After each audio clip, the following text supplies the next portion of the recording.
Remue ménage. Remue ménage.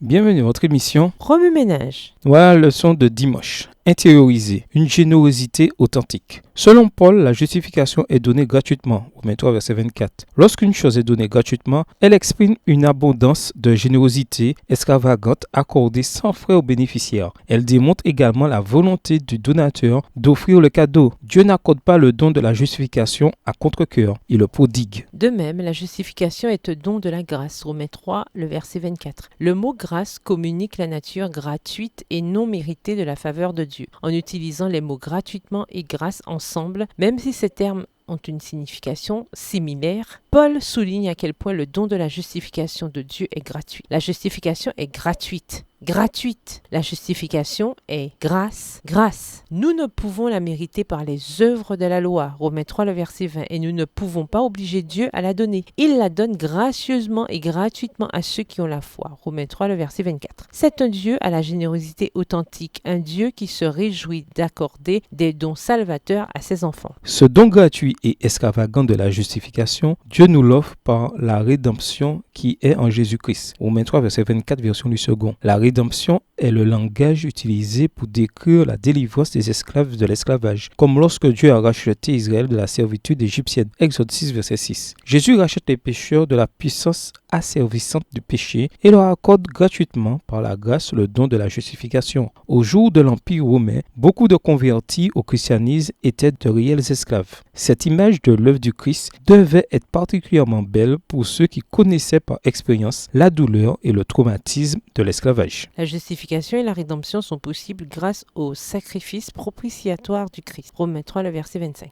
Aujourd'hui, nous n'utilisons pas souvent le mot propitiation, cependant, c'est un mot important. Au niveau le plus fondamental, ce mot signifie un instrument permettant de regagner la faveur d'une divinité. Dans le monde grec païen au jour de Paul, les gens faisaient des offrandes à leur Dieu dans l'espoir de regagner leur faveur. Ils pensaient que leur sacrifice propitiatoire leur permettrait de mériter de nouveau la bienveillance des dieux. Dans le christianisme, la propitiation est un concept radicalement différent. On ne s'offre pas en sacrifice pour Dieu. C'est plutôt Dieu qui s'est sacrifié pour nous en sacrifiant le Christ pour nos péchés. Romains 3, le verset 25. 2 Chroniques 5, le verset 19. Dieu nous donne librement, par le don de sa grâce, le verdict de la justification. Il l'a fait en nous rachetant du péché par la mort de Jésus, par la mort de son Fils. Dieu s'est offert lui-même en sacrifice propitiatoire afin que tous ceux qui se confient en Jésus aient la promesse maintenant et soient trouvés justes lors du jugement final. Par le sacrifice du Christ, la faveur de Dieu est rétablie. Nous ne l'avons pas méritée et nous ne la méritons pas. Elle nous est accordée par la grâce gratuitement. Parfois, Paul ne semble pas très pratique. Il utilise des mots comme justification et propitiation, mots qui ne font pas partie du vocabulaire de la plupart des gens. Ses arguments sont souvent très complexes. Cependant, son enseignement est intensément pratique. Tous les êtres humains sont confrontés au péché, à la honte, à la culpabilité. La mort de Jésus apporte une solution vraiment libératrice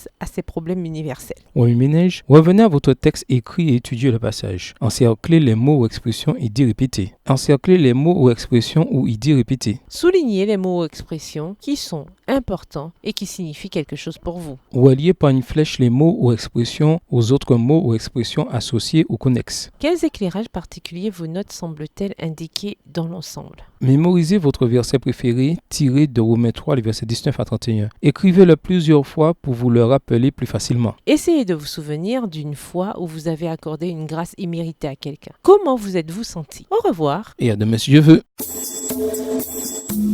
Remue ménage. Remue ménage.